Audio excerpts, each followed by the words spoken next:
Hey, it's Mike. I'm back. Today I'm going to do a contest entry for Low Noise Jason Skilz. His channel, he's doing a push for 800 subs. He's already gone over that. I'm kind of entering this contest late in the game.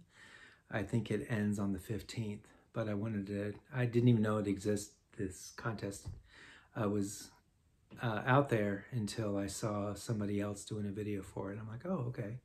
Let me go check it out. So I went to his page and watched his video of it. And basically it's a contest about live concerts. He wants you to talk about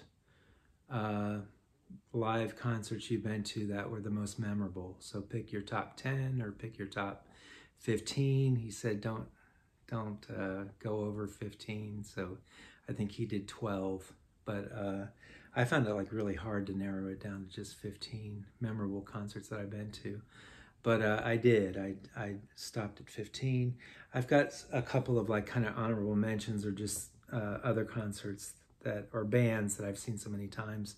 Not a particular concert, but I'll bring those up, but those aren't part of my 15. So anyway, hope you all are having a great weekend, and let's begin. So anyway, I wanted to bring up one of the most memorable concerts I ever went to was Mr. Paul McCartney, Sir Paul McCartney. I saw him back in, I think it was 2003. This tour here, the Back in the USA tour. And I saw him in Phoenix in the arena where the Phoenix Suns play. And it was an amazing show. And but I'm not really counting this as part of, for one thing, I don't have any records of his to show. But anyway, and then this other band, Rush, which I've talked about every once in a while on my channel. I've seen them a bunch of times, a bunch of different tours, but this one to me was the most memorable because it was their 40th anniversary and it was their last tour before the drummer Neil Peart passed away. But I think this was my favorite of all of them, just because it encompassed so much of their career, and they played so many songs that I had never seen them play before, like Jacob's Ladder and some other stuff. So it was really awesome. But I'm not including those in this. This isn't really about those two bands. So again, and I'll preface this whole video talking about concerts. I'll talk about like the very first. These aren't the most memorable. I guess they're memorable because it was my first. My first concert I ever went to, I went and saw the Scorpions. I was in high school. It wasn't this tour. It was the album after this, Love at First Sting. I saw them on that tour. I think it was in Lakeland, Florida. I could be wrong though. I don't have a ticket stub for that one anymore. And the opening band was Bon Jovi.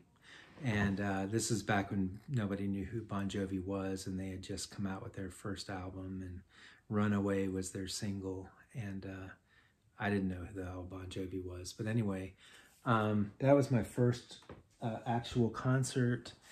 My first concert of importance as far as like the kind of music that I'm more into. I'm not really a heavy metal kind of person, at least not anymore. But I saw Missing Persons on this tour, their second album, Rhyme and Reason. Saw them at some little club or whatever on campus or near the campus of the University of South Florida in Tampa. Anyway, that was a great show, but again, not really what I'm talking about here. And also one of the early concerts I saw when I was a kid was Cheap Trick. It wasn't this tour, it was the album after this, One on One, I believe it's called. I don't have a record to show for it, but saw them, loved Cheap Trick. So that was kind of my formative years as far as going to concerts. But here's where my top 15 starts. So while in high school, a friend of mine and I drove up to Tampa and saw Black Flag on this tour. Henry Rollins was the singer at the time, and it was an awesome show. Kind of dead. There really wasn't a lot of people there. It was really strange. But got to see Henry Rollins and Black Flag, and just super important, great, excellent show. Glad I got to experience that. kind of in the transition. I guess it was the summer that I was getting ready to head off to college. I saw Ministry on this tour, Twitch, which is my favorite album of theirs, and or Al's. And the opening act was his little side project, The Revolting Cocks. So the Revolting Cocks opened, so Al played on stage for both the opening act and the main attraction. So that was awesome. Love that show. Another, like when I first got to college, I got to see a whole bunch of different bands, and I could just walk to the shows instead of having to, you know, bum a ride off a friend or whatever, because everything was within walking distance, and I didn't have my car until I think I was a sophomore or junior in college. But anyway, I saw Bad Brains. They played at a local VFW hall, kind of American Legion kind of place. And it was for this tour, Eye Against Eye. That was awesome. They're one of my, if not my favorite punk bands. So that was awesome to see. I'll say awesome a lot, I guess, in this in this video. Another band that came to Gainesville, Florida, where I went to college, they came through pretty much every time they were on tour, which was nice. Jesus Lizard, I saw them. I know I saw them on the Liar tour. I'm pretty sure I saw them on this tour and then the next tour after that, which was the Liar album. And then I saw them later on, I think for the Down album, when I lived up in Louisville. But anyway, they were such a freaking great live band. Definitely, if you ever, I don't know, I don't think that I'm not sure if they're touring anymore, but if you ever get a chance to see Jesus Lizard live, man, it's a blast. David Yao is crazy. Next one, another crazy band to see live in concert, Butthole Surfers. I saw them on this tour, drove down to Orlando to see them, and it was right after I had seen Sonic Youth twice, and then right after that, the Butthole Surfers also came in and played at the same place. Fantastic experience. Insane, just all the antics going on, the visual, all the films they had going in the background. And Paul Leary, I was standing pretty much right in front of Paul Leary and the guitarist, excuse me, the guitarist, and his eyes were like rolled back in the back of his head pretty much the whole entire show. It's just, he's such a genius. He's such a fantastic guitar player, so underrated. Great experience, very memorable, top 5 concert ever for sure. I saw them a couple more times later on, but that was the time to see them. I saw My Bloody Valentine when this album came out. They toured, they opened for Dinosaur Jr. So I went, again, drove down to Orlando, my friend Rick and I, and we saw them. My Bloody Valentine, back when this album, they were just starting to tour for this album right after it came out. So that was an amazing experience. And like they say, this is probably the loudest concert you'll ever go see. And it certainly was freaking loud. Saw them 2 more times. No, not 2 more times. 1 more time. Just a few years ago, they came to LA and played near the campus of Southern Cal. And saw them again, and it was just insanely loud again,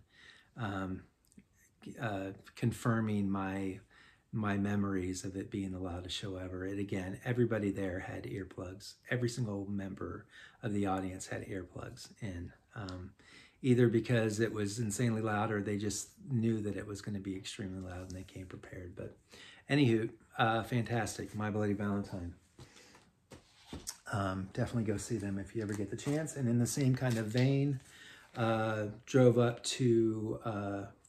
from Gainesville. This was like when I was a senior getting ready to graduate. We drove down to Tampa, I believe they were playing, Lush for the Spooky Tour. And the Flaming Lips opened, and this is back before the Flaming Lips got all big and famous. And great show, Lush. I saw them again when they had their reunion, and I drove out to California and saw them at the Fonda Theater 2 nights in a row. It's awesome. Love Lush, one of my favorite bands. Next,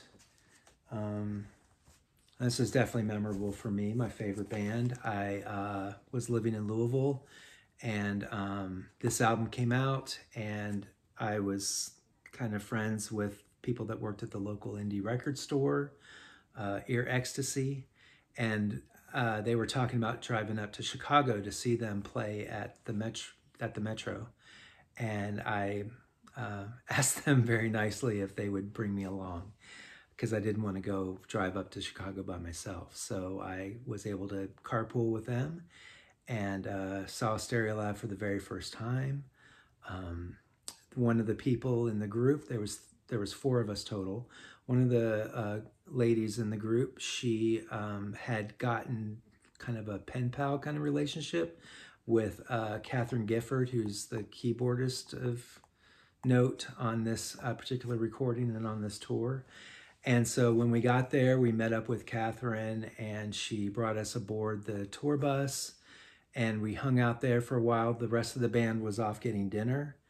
And then the band came back onto the bus, and we were all sitting there, and I'm like, holy shit, there's Tim Gain, there's Letitia, and Duncan, the bassist of the time, he sat right next to me, and one of the tour employees, whatever, he came up and shaved his head, gave him a buzz cut right before the show. So it was just, that was happening like right next to me. It was really cool, very nice people, very hospitable. So that was the first time I met Stereolab, was going up to see them in Chicago for this tour. So yeah, definitely memorable. Let's see, next one. Cocko Twins. I saw them on the Heaven or Las Vegas tour, but Elizabeth was under the weather and sick and not able to sing all the songs, and so they did some instrumentals, and the show ended up shutting down, and they went back to England, and they rescheduled the concert for that tour, and ended up not coming back and fulfilling that because they couldn't get their visas in order. So I got kind of screwed out of that Heaven in Las Vegas experience. But then when they came around for this tour in 93, 94, I was living up in Louisville, and I drove up with a friend. We drove up to Cincinnati and saw them at Bogart's in Cincinnati. And just really happy I did finally get to see the Cocko Twins at the time, before their inevitable split. Or eventual split, not inevitable, but eventual split. And so anyway, 4 Calendar Cafe tour, I got a t-shirt, and I remember it. I remember all the people up on stage, like Mitsuo Tate and the other guitarist dude, and they had a live drummer, and I don't know, it's just an awesome experience seeing Liz and performing that in front of you is just an awesome experience. So anyway, Cocko Twins, memorable. Then I moved, after I lived in Kentucky, I moved to Florida for a brief stint, and then my friend and I moved out here to Arizona, and we lived in Tempe, and right next to Tempe is Mesa, and there's a record store there called Stinkweed. It's a little small independent record store, and they would have bands come in and play do in-store shows, little small concert kind of experiences. And I saw a bunch of them at Stinkweeds, and one of them was the band Low.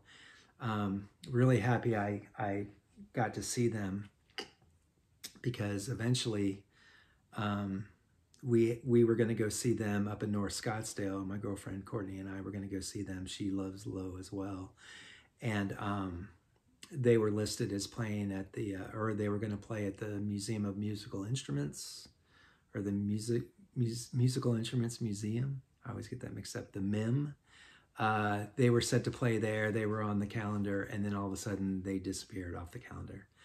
And then that's when the news came out, right around then, that Mimi had passed away. Their drummer, singer, had passed away. So we missed seeing them, unfortunately. And well, the main unfortunateness is the fact that Mimi is no longer with us, obviously. But I did get to see them It was a very casual, intimate kind of show that I saw them at in the record store. Everybody was just kind of sitting on the floor, sitting in the back of the store, and just a nice, quiet, calm, just beautiful experience seeing them live. So very happy I got to do that. Let's see. This was billed as their last tour ever, and I had to go see them at least once before it was kind of a bucket list kind of show. And the band is Black Sabbath, and it was called The End Tour, I guess. And it was Ozzy and Tony and Geezer, and then some drummer dude who was actually really good.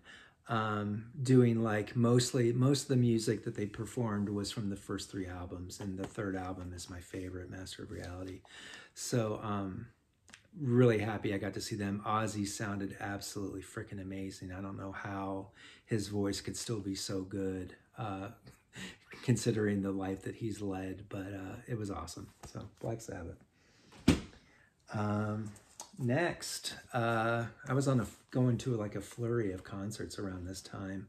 I saw that New Order was going to be playing out at the Hollywood Bowl, and I jumped on that immediately. I had a chance to see New Order back when I was in college, but I didn't find out about it until like right when it was happening, or maybe the day after. It was way before the internet, so I missed out. And the Throwing Muses were opening up for New Order. I think it was the Technique tour. But I missed out on that, and I still kick myself for missing that. So as soon as I saw that New Order was going to be relatively close to Phoenix, I grabbed tickets, and the opening act was another band that I really wanted to see in concert, and that's Goldfrapp. So Goldfrapp was touring for this album, was it The Silver Eye?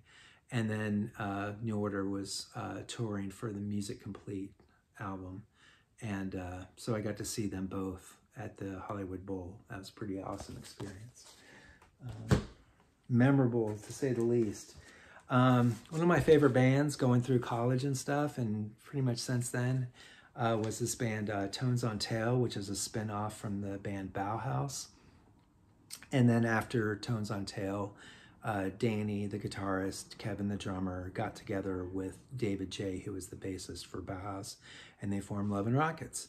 So it was pretty awesome. I mean, I was connected to all these people and bands through Facebook, and Daniel Ash had put out a note that he was considering doing like a tour, getting back together with Kevin and doing some Tones on Tail songs live, which I'd never experienced before. I've seen Love and Rockets a bunch of times, but I'd never seen Tones on Tail. I had just gotten into Bauhaus like in 1983, and Tones on Tail had already split, and they were getting ready to do their Love and Rockets stuff. So I did get to see Love and Rockets a bunch of times, but I missed out on Tones on Tail. So Danny formed this band, called themselves Pop Tone, and it's him and Kevin on drums, him on guitar, Kevin on drums, and then Kevin's daughter, Diva, played bass. And then they went on a tour, and I went like a crazy person and went and saw them a whole bunch of times. I saw them in Tempe, I saw them in LA, I saw them in Salt Lake City, saw them in LA like 3 different times. And it was awesome. So that was, as far as concerts go, I kind of consider the whole tour, seeing them 5 times when they were touring for this little project. Then after they were done they did like 2 tours, like one tour in like 2017 and one tour in 2018. And then they split back up, and now Danny's he's got this other band called Ashes and Diamonds or something like that. And he did little tours with Bauhaus, and he did tours with a Love and Rockets tour.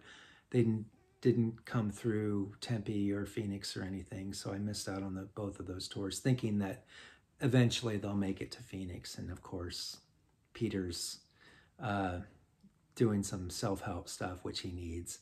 And I don't think Love and Rockets will come around and do any more shows, I don't think. And Bauhaus, neither Bauhaus either. So I'm really glad that I I took the time to really go out and see Danny as much as I could doing Tones on Tail stuff, because I really love Tones on Tail more than anything out of that band. So anyway, Pop Tone, Tones on Tail. Then I had tickets to see this band. They're doing a reunion, or not like an anniversary tour for the 20th anniversary of this album. And they ended up having to delay it because I think somebody in the band was ill, or maybe, I don't know, maybe a couple of them. So they didn't go on tour.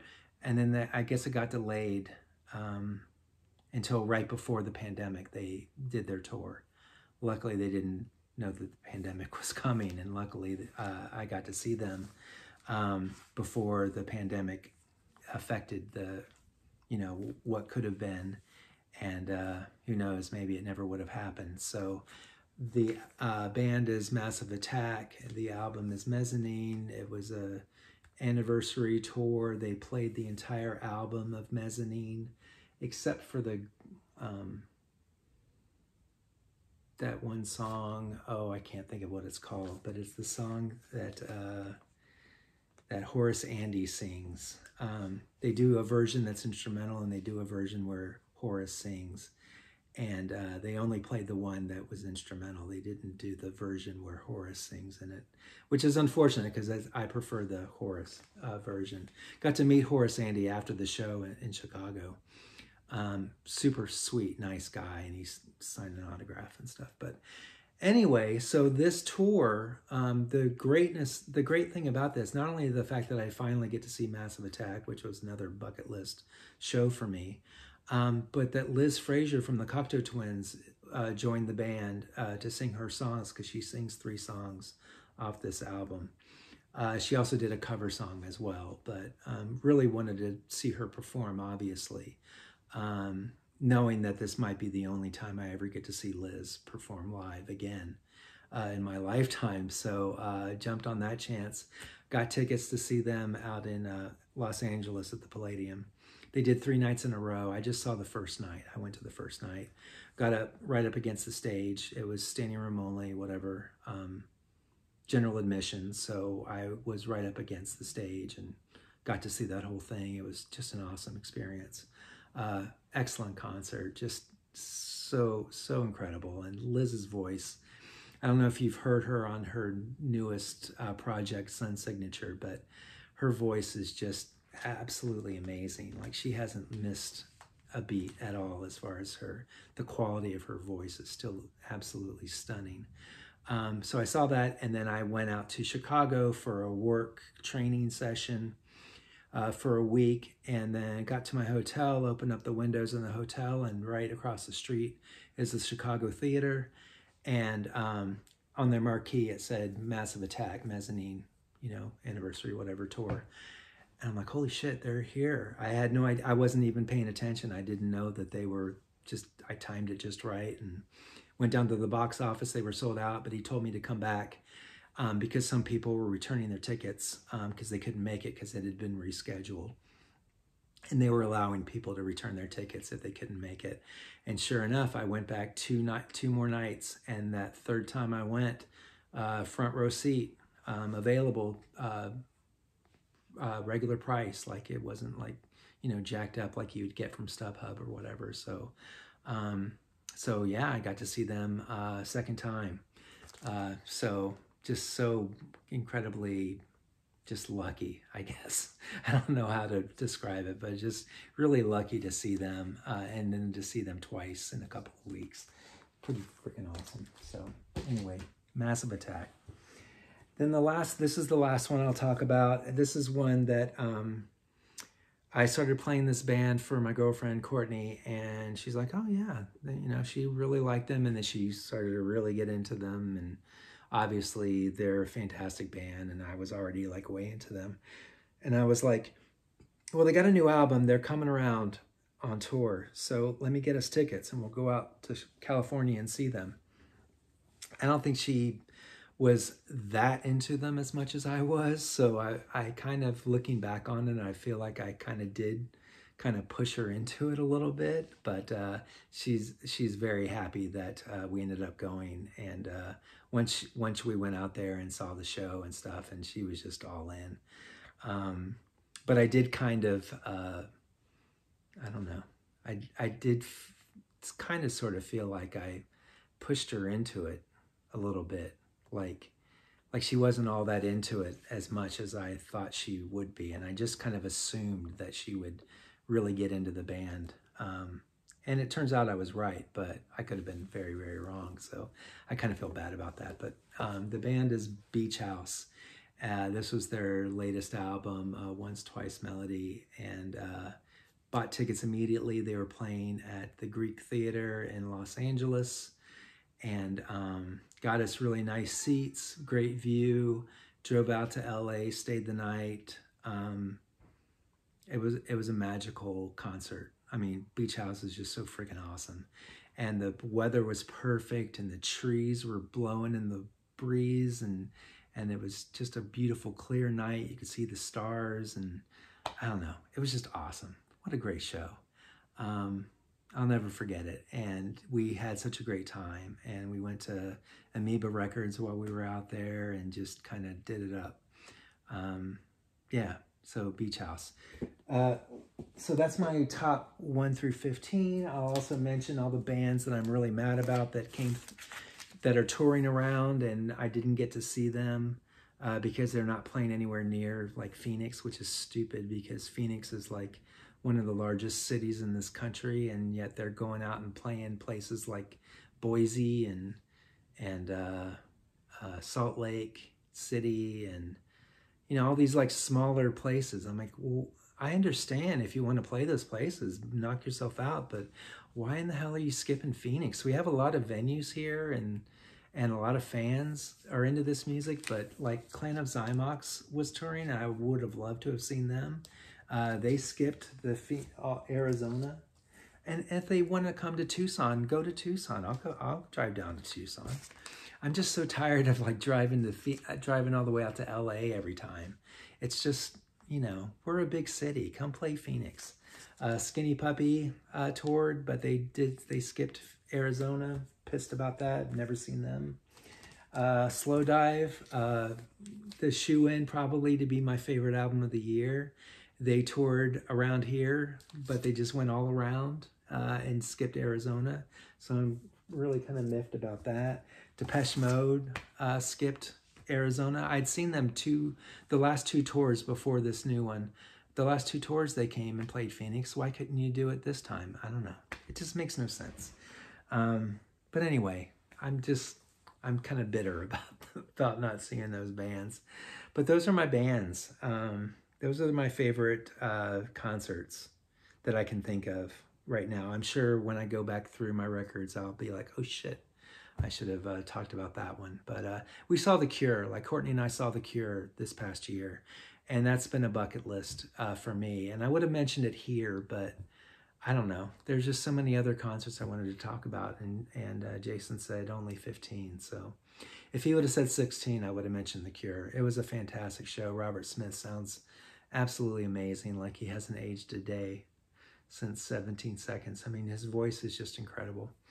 But anyway, so those are my concerts. Thanks, Jason, for doing this contest. It's really cool.